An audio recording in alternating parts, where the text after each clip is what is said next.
So how do you calculate this change in cash positions? You start off first with saying, okay, what's my next best estimate of cash? So my first start estimate is how much money did I make? Net income, right? What was my, so we've used the net income figure from Maya's balance sheet. So that's my starting point. Then I say in the net income component, are there any non-cash items? So one non-cash item is depreciation, right? Why is this? This calculation that we done, that 3,333 dirhams per year, it's an estimate. We've already paid for the printer. All we're doing is we're distributing its expense, its impact on the financial statements. So depreciation itself is not a cash expense. It's not a cash charge. The purchase of the asset is the change in cash, not depreciation, right? So it's a non-cash component. And you may find that there are a couple of other non-cash components, but for Maya's case, it'll only be depreciation. That's one. Then we say, okay, what else has happened? Then you say, okay, so did I buy or sell any assets? So if you bought the printer, where will that printer go? That printer will go into fixed assets, right? Because that's long-term assets. So you say change in fixed assets. Bought or sold. If you've bought stuff, you've used cash. If you've sold stuff, you've generated cash.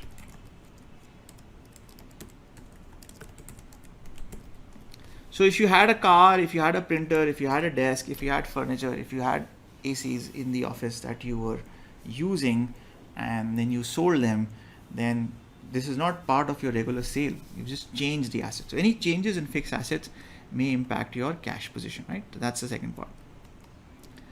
But there are other uses of cash also, right? So for example, receivables. Think about this for a second. You've provided a service or you've sold a product. So in Maya's case, they paid for purchasing inventory. Our customers come and bought a product, they've shipped it. So they've taken that stuff out of their balance sheet, shipped it to the customer, and they've billed the customer. And the customers actually paid them through the credit card. But the money hasn't come into their bank account as yet. Where is the money sitting? That money is sitting with the payment consolidator. It'll come to them in about 10 days, 15 days, or a month's time when the next wire transfer happens, right? So receivables, as your receivable rise, you've used cash. If receivables go up, you've used cash. If receivables go down, you've generated cash. So for example, if I say the payment consolidator owes us 1 million dirhams, that's receivable to him. That's 1 million dirham in cash that's stuck with him.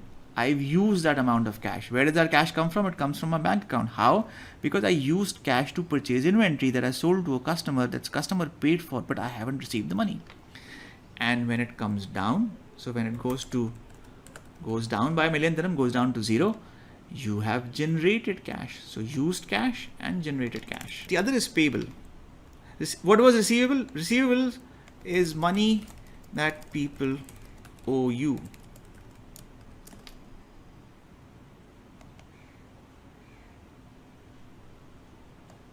Okay. Then there is payable. Payable is money that you owe people. So for example, you bought a refrigerator for your warehouse so that the staff can have water to drink, keep stuff in there. There are some items, some products that you want to keep in slightly better, nicer, safer, controlled temperature environment, right? So you keep them there. So you bought that, but you bought it on credit. And what does that mean? So you bought it, but you haven't paid the vendor. But on your balance sheet, it shows you bought a fridge, refrigerator, freezer for let's say 5,000 dirhams. So if payables go up, which means you've bought stuff but you haven't paid for it, as they go up, you've generated cash. You've picked up something which is worth something. and as they go down, you've used cash because you've paid them down, right?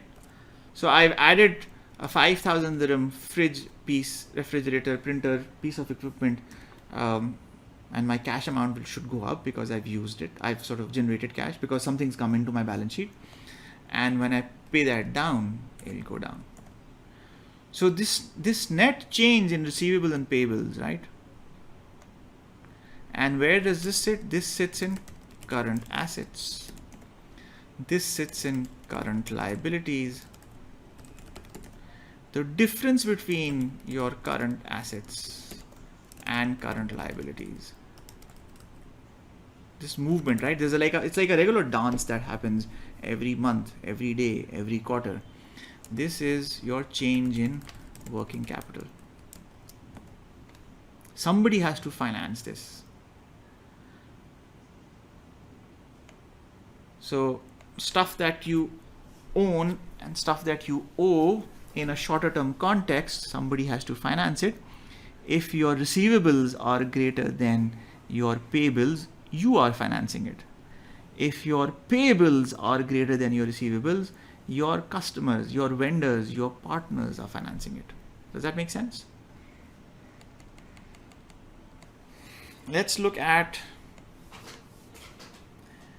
Maya has bought inventory from their Chinese vendor worth 1 million dirhams. So what happens? How does this process work? Let's look at the transaction itself. They've bought inventory, right? And because they bought inventory, what happens? From a treatment point of view, in their current assets, there is a component. And what is that component? That component is inventory. So inventory goes up. Inventory goes up by 1 million.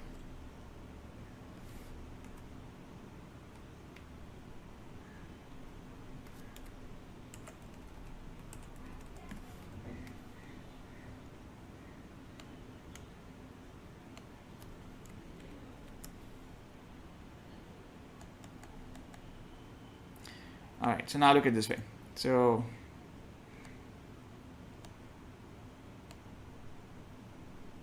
yeah, all right. So inventory goes up by 1 million, but they have bought it on credit. They haven't bought it on cash, right? So inventory goes up, and they've got in their current liabilities, they've got an item called payables. And this goes up by 1 million. Okay, so from an asset point of view, this has gone up. From a liability point of view, this has gone up. Not 10 million, 1 million. What's the net impact? The net impact of these two is 0. Current assets have gone up, current liabilities have gone up, right? Now, what does Maya do? What Maya does is Maya goes out and sells this, and it sells, let's say, all of it in the next 15 days. So you've done sales, right? So sales, and let's assume for a second that because their margin is about, say, 30, 35, 40%, the revenue that they generate from selling this is about 1.5 million. So now cash has gone up, sorry, sales revenue has been booked. So revenue has been booked, right? But inventory has gone down. And this number is this difference, right? This difference of 500,000 is essentially their profit margin.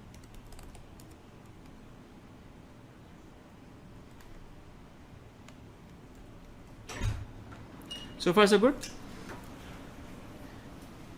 Does this make sense? So you followed what has happened. They bought inventory from the Chinese vendor on credit.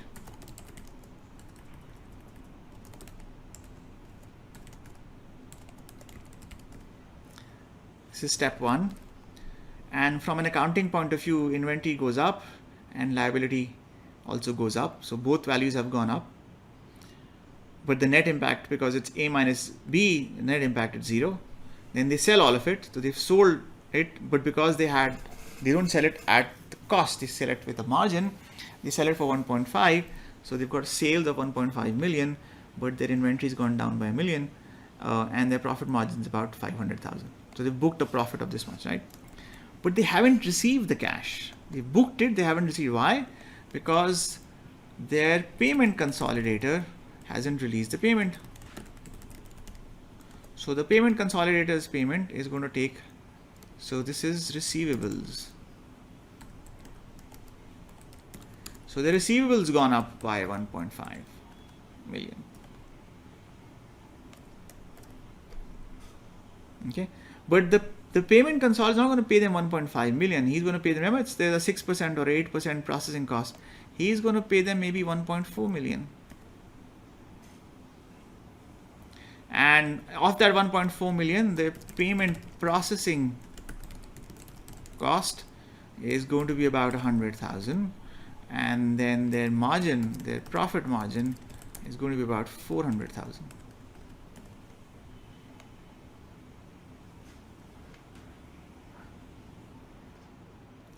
So now when we spoke about the dance, right, what is happening? What's happening is, think about these heads.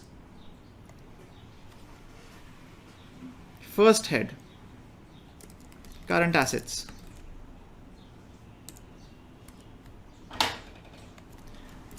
Goes up, goes down. Current assets go up because of inventory by 1 million. Current liabilities, which is payables, which is payables, goes up by 1 million. Net impact is 0. Why is 0? Because this 1 minus 2 is essentially 0. Okay, this is the first part. Now the second part is you sell it. So when you sell it, what happens? Current assets go up. They go up by how much? They go up by 1.5 million. And current assets also go down. Why? Because inventory is down. You've released that. Current assets go up.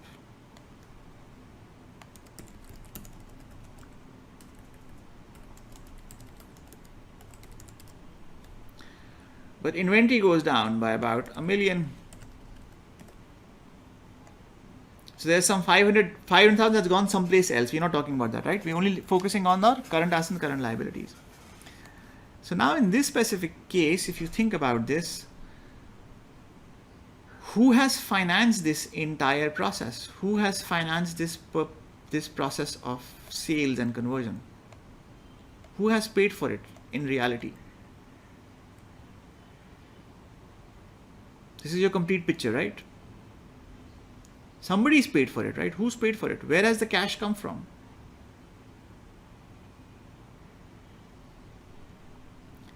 It's come from these guys. Your Chinese vendors paid for the entire thing. He's made it possible. He's made it possible how? He's made it possible by giving you the inventory on credit. So now what's going to happen is, once you get paid, once your payment consolidator pays you, so this is the next transaction, the payment consolidator pays you. What does he pay you? He pays you, so when he pays you, this is the transaction itself, this is purchase of inventory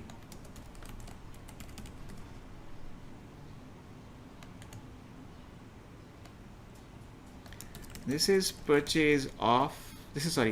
sale online using cards, and this is payment, this is actual payment. So this is when he pays you, which basically means cash goes up. cash goes up by 1.4 million. Receivables go down by 1.4 million. Correct? And then as he pays you, what do? You pay the vendor. So now what happens? Cash goes down by 1 million and payables go down by 1 million. What is this? This is current assets. What is this? This is current liabilities. What is this? This is current asset. This is current assets. What is this? This is current assets. This is current assets. What is this? This is current assets. This is current liabilities.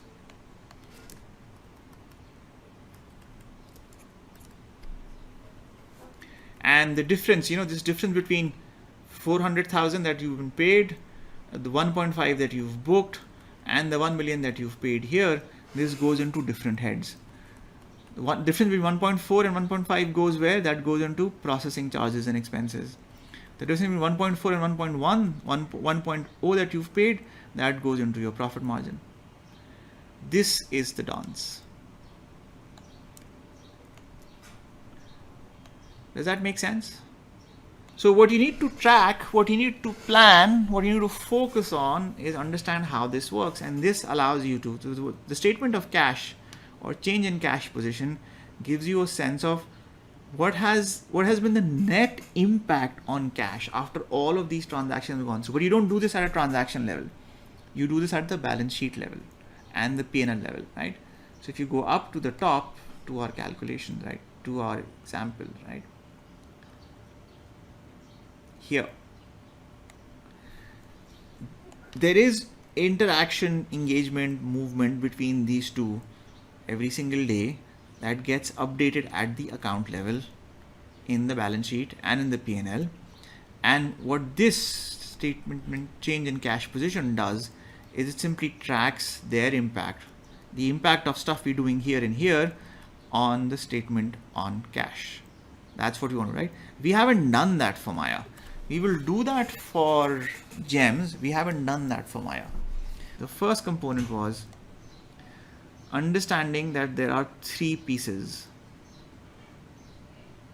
on the financial statement side: profit and loss, balance sheet, and statement of change in cash. We've done the first one, and I hope we've done the first one to a point where you are comfortable enough to build it and model it. And if you can just do the P&L for now, that's enough. That's a good start. Most people can sort of live with that. You can figure out the balance sheet with a little bit more practice and time, and the statement of cash takes a little longer, but that'll also come through. But as long as you're comfortable with doing the statement of P&L, as long as you're comfortable with generating net income, you're fine. Second, we did a quick introduction of the balance sheet. And with the balance sheet, we just looked at the core components, and we found that in Maya's case, there is a problem, and that problem is we're missing the statement of cash. Third thing is we actually went through, we went through the flow, the interaction, the engagement that happens between profit and loss and balance sheet. And we've worked through a single transaction of trying to answer the question, who pays for stuff in cash. And we found, in the case of a Chinese vendor, as long as the Chinese vendor was willing to lend us, give us inventory on credit, he could finance the entire cycle on our behalf. He would have to wait for maybe about a month to 2 months to get paid, but he would make it possible to create value for both himself and for us, right? So this is the high level holistic review. In addition to this, I think the other thing we did was that we basically took a static model and we made it dynamic. We made it dynamic by adding a lot of submodels for individual components, plugging in the results of those submodels into our P&L below.